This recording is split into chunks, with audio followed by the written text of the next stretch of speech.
So Kirill, you went to Epping Boys High School here in Sydney, so you're just a normal Aussie bloke. So tell us about your grandparents. Well, my grandparents were from Russia. The family's from Russia, and they were actually doctors, both of them. So On both sides? Or? no, on my mum's sides, yeah. Right. On my dad's side, yeah, they were just normal normal people that work in the countryside, and yeah. And your parents met in Russia. Correct. Yes, they're both musicians. Yeah. And so tell us about your mum. She's a pianist. She did a lot of accompanying for opera singers, and my dad was in the opera orchestra, so that's how they met. Yeah. And what does your dad play? He's a trombonist, Okay. but he does other brass instruments as well. So right. Yeah. And they met in at the opera. And, yeah, that's right. Yeah. And what brought them to Australia? Oh well, as you know, the whole political situation with the Soviet Union collapsing, and it was sort of idea to get out of there.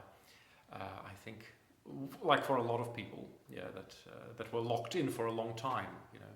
And I mean, I know they chose well coming to. Oh Sydney. yeah, absolutely. Because I mean, they had many different avenues with professional immigration, so they could have gone to Germany, like a lot of their friends did, or to Canada. But I think they wanted to get as far away from Europe as possible, and I think they never regretted it. It's been a great time here. And you were born here in Australia? No, I was born in Russia, actually. You were born in Russia. Yeah. And what age did you come? I was almost 10. Right, so yeah, you have yeah. very clear memories of Russia. Yeah, well, and I went back. Obviously, I studied there for a year and kept coming back because of relatives and doing concerts and doing research. My research was based on Russian music, so yeah. So did your mum teach you the piano? She did, and yes and no. I mean, it wasn't. It's very difficult with this relationship between parents and kids. So she certainly had a lot of input into my musical training, but not as a teacher-student, I guess. She would sort of scream things from wherever she was in the lounge room or from the kitchen. Yeah. It's always fraught, isn't it? Yeah, it is. Because I mean, it's very we all need to make a lot of mistakes in our practice, but that's anyone right. listening will have to comment. That's right. Yeah. So tell us about your first teacher in Russia. I don't have many. I was so little, I don't remember. I actually really don't remember. I think I wasn't in any way remarkable. I just sort of had lessons like every other kid did. And I didn't think that I would be involved in music, actually. So I just sort of played. And I gave up at one point. I actually didn't play for a while. And then when we came here, I sort of picked it up again. And I think my parents were quite shocked when I decided to pursue music professionally. They said, "Are you sure? Do you really want to do this?" But yeah. So tell us about that transition. You left Russia and you're just still very young, and you came to Australia. Was that an easy move for you, or were you homesick? I think, well, for kids, I think it's always they don't grasp at that age. I think the full implications of sort of transplanting yourself to a completely different culture. So I didn't feel in any way weird about it, or I had to sort of learn a new language, and it was fun, and made some friends, and just did the normal childhood thing. I think it was much more difficult for my parents, obviously, with the responsibility of having a child, moving to another country. So going back to what I said, you went to Epping Boys High, which is and how was that experience for you? High school? I did not enjoy school, any school, primary school or high school. I think I don't like systems as such, and sounds like you might be a musician, Kiril. Yeah, I think that's I think the realization that brought me to music, because I sort of thought, oh, geez, that we're spending a lot of time on something that could have been covered in 10 minutes, or and it seemed sort of the whole experience seemed to me a bit of a waste of time. And I mean, one clear example of this is you sort of learn languages. We learned German at school, and obviously after 2 years or 3 years or whatever it was of German lessons at school, couldn't speak a word of German. I learned some vocabulary and some grammar, but it wasn't conversational. You think, geez, we spent 3 years doing what? And and when I went there, when I actually did go to Germany to study, I did an intensive course at the Bauhaus University in Weimar. And after 6 months, I was more or less fluent. I mean, obviously, as a third language, there were mistakes and everything, but I could speak. And it just sort of made me once again aware of how education sometimes is not what it should be. Yeah. So you finished, you survived Epping Boys. I actually didn't finish. I didn't do the HSC. I left school in year 11 because I got a scholarship at AIM. That's right. Yeah, Yes. yeah. So you know my biography. Oh, It looks like you looked me up. A little bit. I said I hadn't done any research whatsoever, but That's not quite true. yes. Is it? So you went to AIM and it was intensive piano. Yeah. So I did my bachelor's there, and then went to Moscow for a year.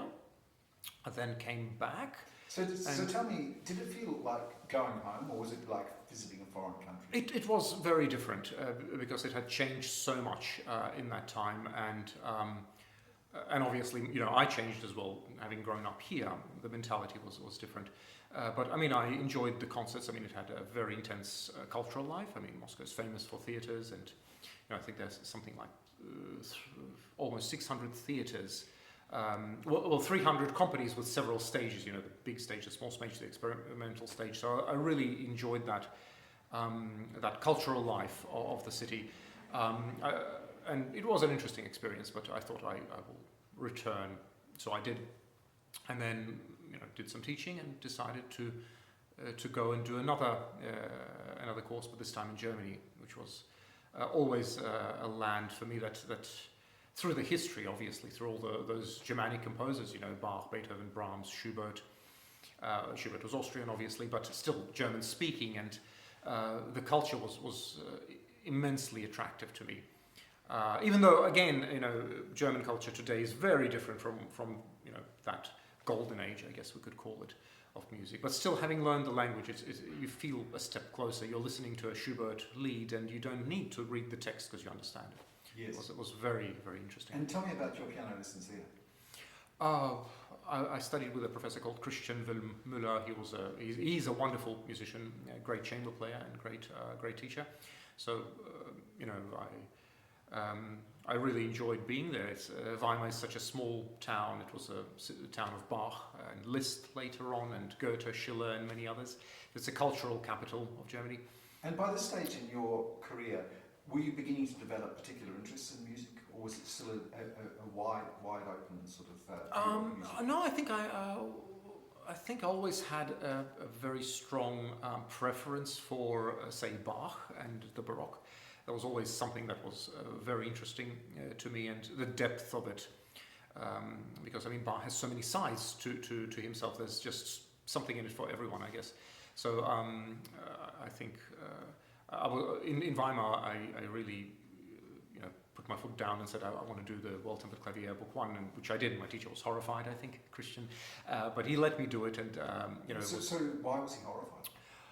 Well, it's a huge project. It's 2 hours of music, and it's having performed it several times.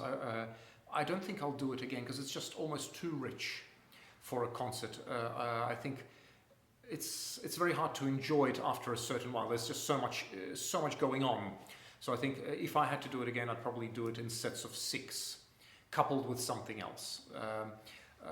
It's too rich almost for a concert. But I really wanted to play this music, and it was a fascinating journey, an amazing journey, which required a lot of practice, obviously, and a lot of work on his part as well. Yes. Yeah. And so tell me, are you a musician who always enjoys practicing? Has it been something you've had to work at? I think my definition of practice changed. I used to think, as a child, that practice is merely sort of repetition and getting things sort of perfect. And now it's become an exploration of the ideas of the composer. And I sort of approached the music from, because I started dabbling in composition a little bit, and it really opened another door because I look at a work from the perspective of a composer. How is it built? And which ideas are there? Which opportunities did the composer leave out? And why? And it just becomes I don't need that much time at the instrument, I feel. So I don't practice, I hear these stories of people doing 8 hours or so a day. I can't. I do about an hour and a bit. But it's a really good hour, and I get a lot done. So it's a different sort of approach to... and I guess that inspires the choice of repertoire. So I try to stay away from things like, say, Chopin etudes, which need, X number of hours of merely physical labor until you can actually, confidently play them. once I understand the work, it becomes less interesting for me personally. So so this sort of virtuosic fare, which sounds great, and people love it, doesn't fascinate me from the practicing perspective, I guess. Interesting. And tell me, how long did you stay in Germany for? Oh, I think 5 years, something like that, close to 5 years, yeah. And did you always know that you were going to come back to Australia? Or? No, I didn't.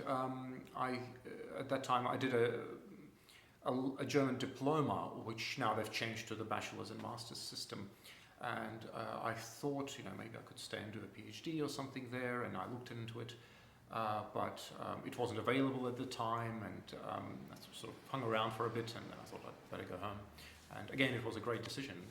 Australia is just such a wonderful place to be. And we're so far away from all the trouble zones, I guess, in the world, and very fortunate. So you are a very sought-after teacher here, and you're fantastic at creating new projects. Well, yes, so, the projects. Yeah. Can you talk us through the things that you have done, the projects that you have done, and things that you created since your return from Germany? Oh, do you remember them all? There've been, I don't know, there've been too many, I guess. Well, at the moment, our project now is these fantastic trio sonatas by Bach, and you're doing them on both clarinet and saxophone, which is such an amazing thing. And growing up, I used to play the saxophone a little bit, and I enjoyed playing all your transcriptions, and I wish there was a lot more Bach there.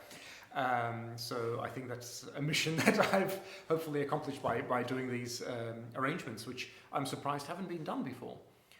Because are they comfortable to play? I mean, I know some are not, but well, I think what's so nice about your transcriptions is that they're so rewarding to play, which is to do with Bach, but also it's your idea. I mean, normally I'm twisting someone's arm to play the saxophone with them. But you actually approach me, which is a puzzle, and people say, why did Kiril do this? But I think that's a bit of an insight into your mind, since this interview's about you and not me. No, but the projects, which are almost always collaborative, it brings all these different energies together, and that's how something new is created. That's how, at least that's how I feel.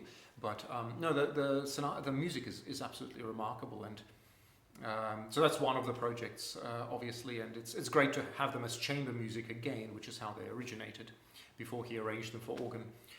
So you say that the original manuscripts were actually lost?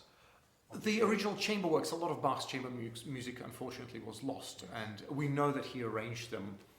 And there have been many arrangements back for all sorts of instruments, but not for the clarinet and saxophone, unfortunately. Yes. And they work wonderfully. I have to say that it's one of the most wonderful things that I've ever done. So great, thank you. Great, yeah.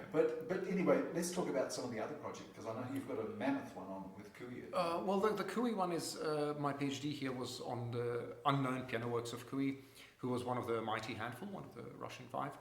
And in his last 8 years, he was blind, and he dictated his works. And he just sort of lived in this bubble. There was a civil war going on and the First World War, and he just sort of retreated into his own sort of self, and he was just improvising and playing, and some friends came over and wrote down these pieces, which were never published. And so have you found with your research that there were many mistakes in the... Oh, the notation was horrific, because these people that notated them, they weren't musicians. They had some musical literacy, but they wrote in weird key signatures, and something that could have been written in, say, C sharp minor, they wrote it with double flats and God knows what. It was really, you try to untangle to see the intention behind the notation.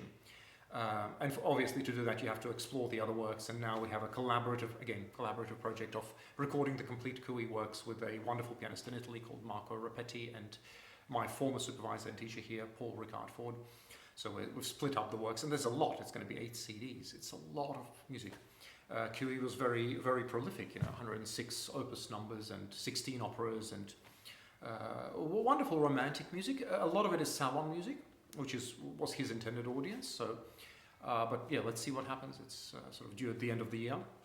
That's being recorded, and I just finished my Opus 3, which is a set of arabesques, which are dedicated to another, former teacher and colleague of mine, Inga Rozar, and she's luckily agreed to record them, which is happening this Sunday.